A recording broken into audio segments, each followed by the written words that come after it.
வேதத்தை பின்பற்றாதவன் சபிக்கப்பட்டவன், வேதத்தை பின்பற்றி அதன்படி நடவாதவன் சபிக்கப்பட்டவன். இப்போ சபிக்கப்பட்டவனுக்கு பரலோகம் இல்லை. உற்சாகமாக கையை தட்டுங்க. அல்லேலூயா. இயேசுதான் கடுமையாக சொல்லி இருக்கிறார். ஆகவே வேதத்தை சரியாய் அறிந்து கொள்ள வேண்டிய பாக்கியம் நமக்கு கொடுக்கப்பட்டிருக்கிறது. அவை நம்ம பின்பற்ற வேண்டும். இந்த வாட்ஸ்அப் குரூப் எல்லாம் இருக்கு பாருங்கள். நேற்றுக்கு கொஞ்சம் கோவப்பட்டேன், எப்படி மனசுல ஒரு கோவப்பட்டேன். அப்போ என்கிட்ட 30 சாட்சியாக இருக்குது, கிட்டத்தட்ட 3000 விட்னஸ்களுக்கு மேலே இருக்குது. 3000 விட்னஸ் அப்படி இறக்கி விட்டுருவோம். எல்லா குரூப்லையும் இறக்கி, ஒரு குரூப்பில் தான் இறக்கி விட்டேன். ஒரு குரூப்பில் 30. ஒருத்தன் சொல்கிறான், ஏயா 30 விட்னஸ் எனக்கு போட்டிருக்கிறியே, நான் படிப்பேன்னு நினைக்கிறேன். ஒரு ஊழியக்காரன், என்ன பேர் விக்டரா என்ன பேர் வச்சுருந்தான். நான் படிக்கிறேன்னு நினைக்கிறேன், என் செல்வன் தாங்காது. இப்போ சாட்சிய உண்மையான விசுவாசியாக இருந்தால் இயேசு கிறிஸ்து 30 பேருக்கு எப்படி விடுதலை கொடுத்தார் என்று அவன் அறிந்து கொள்ள முற்பட வேண்டும் இல்லையா? அது கிறிஸ்தவம். வேதத்தை அறிந்து கொள்ள வேண்டும். இந்த ஊழியத்தில் இயேசு கிறிஸ்து என்ன அற்புதம் செய்திருக்கா, உண்மையா இல்லையா, ஜோடிக்கப்பட்டதா இல்லைன்னு ஆராய்ந்து பாரு. ஆனால் என்ன செல்வன் தாங்க, அது போடாத போடாத போடாத 30 பேர். அதை சொல்லுக்கு தான் அவனை ஃபோன் போட்டேன். இன்னொருத்தன் பாரான், என் பேரை எனக்கு அனுமதி இல்லாமல் நீயே குரூப்பில் சேர்த்து வச்சுருக்கிற. அப்போ நான் என்ன பண்ணணும், இஷ்டத்துக்கு போட்டு விட்டுருவேன். எல்லாத்தையும் போட்டு விட்டேன்னா நீயே தாங்க மாட்டேன். ஆனால் கர்த்தர் சொன்னார், அந்தி கிறிஸ்து கூட்டம் விட்டு விலகிருன்னு சொன்னார். அதனால் மொத்த குரூப்பை நான் டெலீட் பண்ணிட்டேன். ஒரு சும்மா கையை தட்டலாம். ஏன்னா வேத வசனத்தை இன்றைக்கும் ஏற்பதற்கு தயாராக இல்லை, கிறிஸ்தவர்களே ஏற்பதற்கு தயாராக இல்லை. ஆகவே தமிழ்நாட்டில் இருக்கிற மொத்த ஊழியக்காரர்களுக்கும் சுவிசேஷம் தேவைப்படுகிறது. இதுதான் சத்தியம். ஆனால் வேதம் அறியாதவர்கள், வேதத்தை தெரியாதவர்கள் கொஞ்சம் அரசியல் புருஷலாக கொஞ்சம் கற்றுக்கிட்டு வச்சுக்கிட்டு, பைபிள் காலையிலே கொஞ்சம் படிச்சுக்கிட்டு, ஊழியக்காரன் போர்வையில் காசு சம்பாதிக்கிற கூட்டமாக இருக்கிறது. சத்தியத்தை விதைக்கிற கூட்டமாக இல்லை. சத்தியத்தை அறுவடை செய்யாமல், சத்தியத்தை செம்மைய விதைக்காமல், பொய்யை அறுவடை செய்து சம்பாதிக்கிற கூட்டமாக இருக்கிறது. ஒரு சாம கையை தட்டலாம். அல்லேலூயா. அப்போ சீக்கிரம் ஒரு ரெய்டு அனுப்பிடலாமா? அனுப்பிடுவோம். ப்ராபசி தான். கையை தட்டலாம். அல்லேலூயா. ஆகவே வேதத்தை அறியாதவர்கள் சபிக்கப்பட்டவர்கள், விசுவாசிகள் அறியாதவர்கள் நான் ஒத்துக்கொள்கிறேன். என்றால் நம்ம அறிவதற்கு வந்திருக்கிறோம். இயேசு கிறிஸ்துவை இன்னும் அதிகமாய் அறிந்து கொள்வதற்கு, தெரிந்து கொள்வதற்கு சண்டே தோறும் வந்துக்கிட்டு இருக்கோம். நான் உங்களை குற்றப்படுத்தவில்லை, ஆனால் இந்த கிறிஸ்துவ போதர்களை குற்றப்படுத்துகிறேன். அல்லேலூயா. அல்லேலூயா. பெர்க்மான்ஸ் ஆடினார், அவர் தான் ஆட்டம் இல்லையா? முதல் ஆட்டத்தை ஆரம்பித்து வச்சது அவர் தான். அதை ரசித்தாங்க இல்லையா? ஏன்னா அவர் ஆட்டத்தில் ஆபாசம் இல்லை, அவர் ஆட்டத்தில் அசிங்கமும் இல்லை. எல்லாரும் கைதட்டி ரசிக்கலாம். ஆனாலும் நான் என்ன சொல்லுகிறேன்னா, வேதத்தை நம்ம இன்னும் அதிகமாய் அறிந்து கொள்ள வேண்டும். ஒவ்வொருவரும் அறிந்து கொள்ள வேண்டும். ஊழியக்காரரும் அறிந்து கொள்ள வேண்டும். சத்தியம் எங்கிருந்து வருகிறதோ அதை ஏற்றுக்கொள்ள வேண்டும். இப்போ சத்தியத்தை அறிந்து கொள்ள நீ விருப்பமே இல்லையா? நீ அந்தி கிறிஸ்து. இயேசு கிறிஸ்துக்குரியவன் அல்ல. இயேசு கிறிஸ்துன்ற பேரில் இருக்கிற டூப்ளிகேட் கிறிஸ்தவன். அல்லேலூயா. அந்தி கிறிஸ்துக்குரியவன். அல்லேலூயா. இந்த தெய்வம் நம்ம தெய்வம்,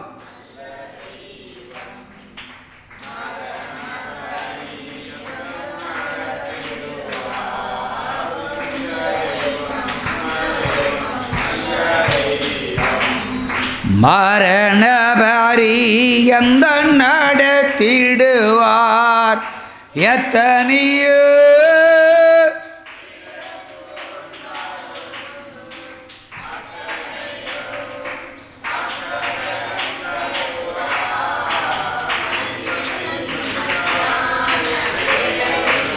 அல்லேலூயா. வாசிப்போம். யாக்கோபு 4ஆம் அதிகாரம் 8வது வசனம்.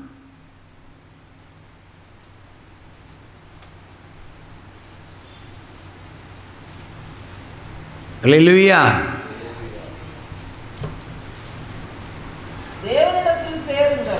தேவனிடத்தில் சேருங்கள், அப்பொழுது அவர் உங்களிடத்தில் சேருவார். அப்பொழுது அவர் உங்களிடத்தில் சேருவார். பாவிகளே உங்கள் கைகளை சுத்திகரியுங்கள், பாவிகளே உங்கள் கைகளை சுத்திகரியுங்கள். இருமனம் உள்ளவர்களே உங்கள் இருதயங்களை பரிசுத்தமாக்குங்கள், இருமனம் உள்ளவர்களே உங்கள் இருதயத்தை பரிசுத்தமாக்குங்கள், சுத்தமாக்குங்கள்.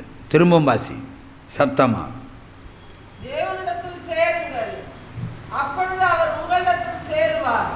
பாவிகளே உங்கள் கைகளை சுத்திகரியுங்கள், இருமனம் உள்ளவர்களே உங்கள் இருதயங்களை பரிசுத்தமாக்குங்கள். இந்த இருமனம் அது அந்திகிறிஸ்துனுடைய ஒரு உள்ளம்.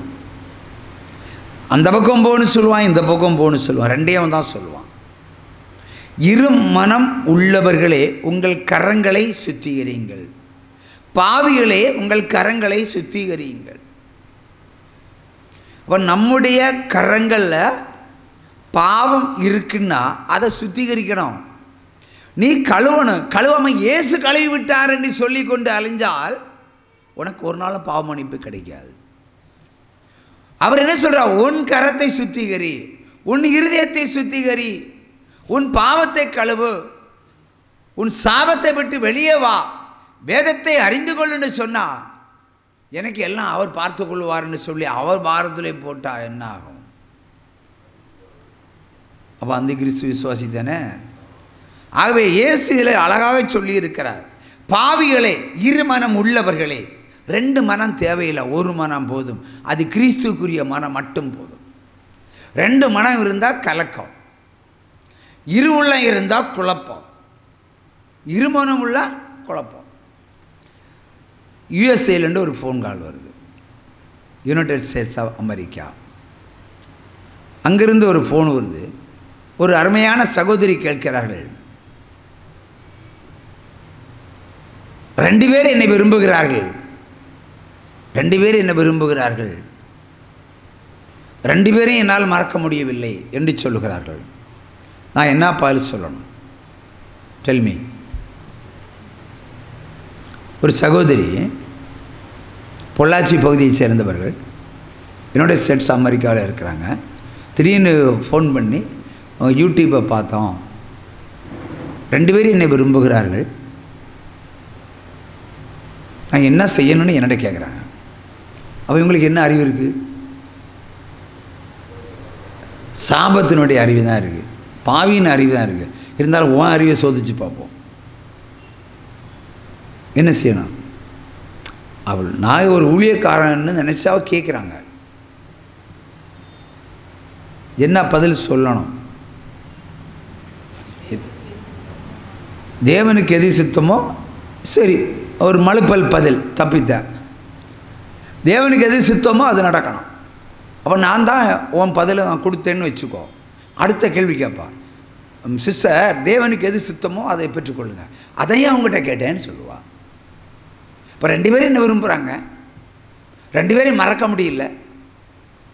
அப்போ தேவசித்தன்படி செய். அப்போ தேவசித்தம் அவளுக்கு அப்படி தெரியும், நான் தானே பதில் சொல்லணும். பதில் சொல்ல வேண்டியவனே தேவன் பார்த்துக்கிடுவார். பாவத்தை கழுவுன்னு உங்ககிட்ட சொன்னா, இயேசு கிறிஸ்து அன்னைக்கே கழுவிட்டாருன்னு சொன்னா யாது மூட கிறிஸ்தவன், முட்டாள் கிறிஸ்தவன், புத்தியிலா கிறிஸ்தவன். இப்போ கேள்விக்கு பதில் வேணும். பரிசுத்தமுள்ள தேவனுக்கு பிரியமான பையனை கல்யாணம் பண்ணிக்கன்னு சொல்கிற நியாயம் இல்லையா? அவளுக்கு யாருக்கெனவே கல்யாணம் ஆயிடுச்சு.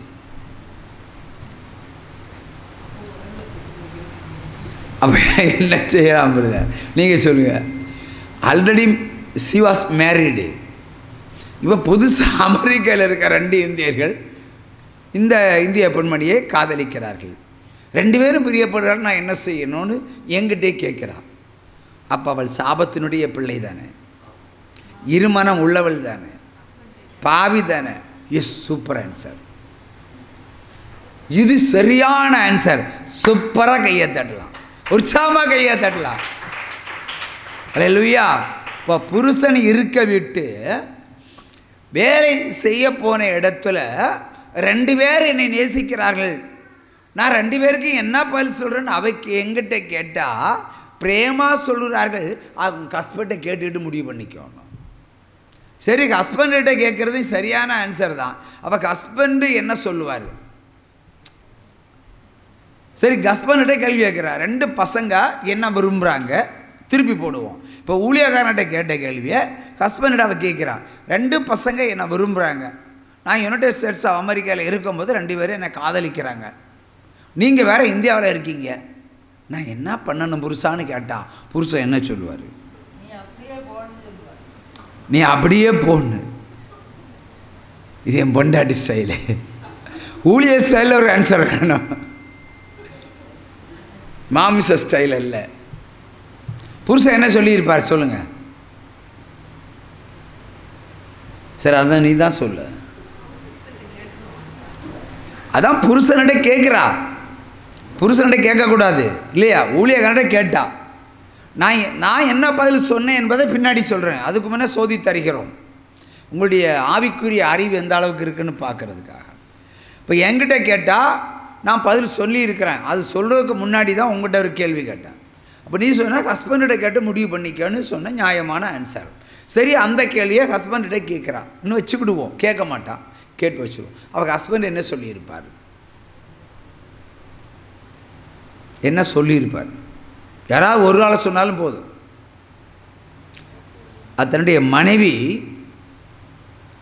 தன்னுடைய 2 பாய் ஃப்ரெண்ட்ஸ் காதலர்களுக்கு விரும்புகிறாங்க, நான் என்ன செய்யணும்னு புருஷன்கிட்ட கேட்குறான். ஊழியக்காரண்ட கட்டால புருஷன்கிட்ட கேளுன்னு சொல்லியாச்சு. அவள் புருஷன்கிட்ட கேட்குறேன். அப்போ புருஷன் என்ன பதில் சொல்லியிருப்பார், என்ன பதில் சொல்லணும்னு எதிர்பார்க்குறீங்க? பிரதர் சொல்லுங்கள், கேள்வி புரிஞ்சுதா? அதாவது பொள்ளாச்சியை சேர்ந்த ஒரு சகோதரி யுனைடெட் ஸ்டேட்ஸ் அமெரிக்காவில் இப்படி சொல்கிறதுனால தான் யார் நம்மளெல்லாம் கழுத்தை நெருக்கி வர்றாங்க. இது ஒரு பக்கம் இருக்கட்டும், ஆனால் உண்மையை சொல்லணும்ல. அப்போது பொள்ளாச்சியில் சேர்ந்த சகோதரி அமெரிக்காவில் இருக்கிறார்.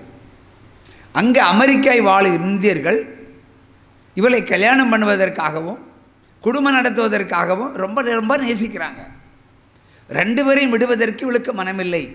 ஏன்னா 2 பேரும் பெஸ்ட்டு, பெட்டராக கூட கலத்தி விட்டுடலாம்.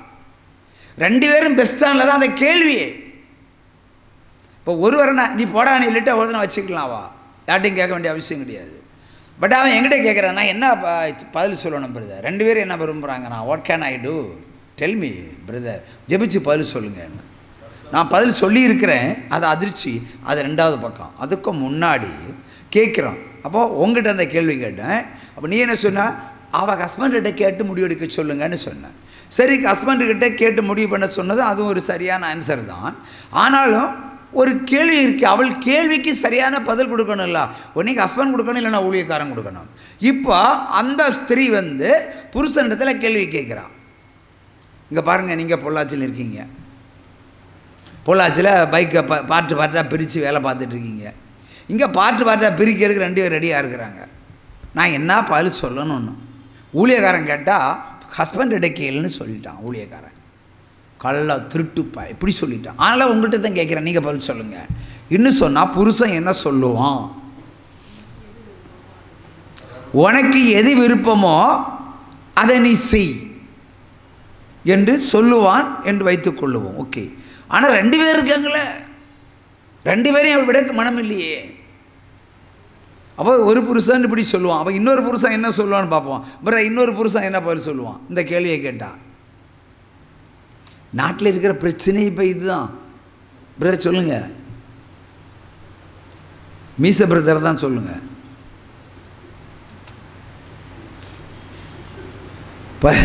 கஷ்டமாக இருக்கா? சொல்லுங்கள் பிரதர், ஏதாவது ஒன்று சொல்லுங்கள், நமக்கு ஏதாவது கிடைக்கும், அவங்களுக்கு கிடைக்கும்.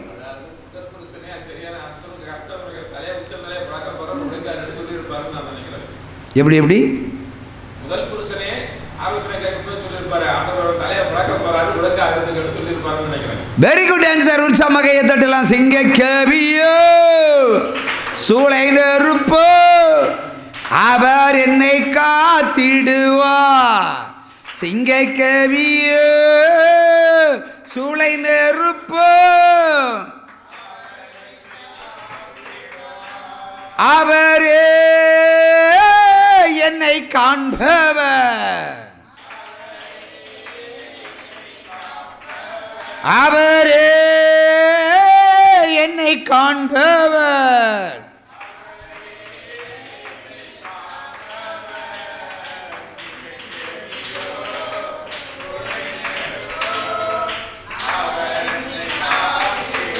ஹல்லேலூயா.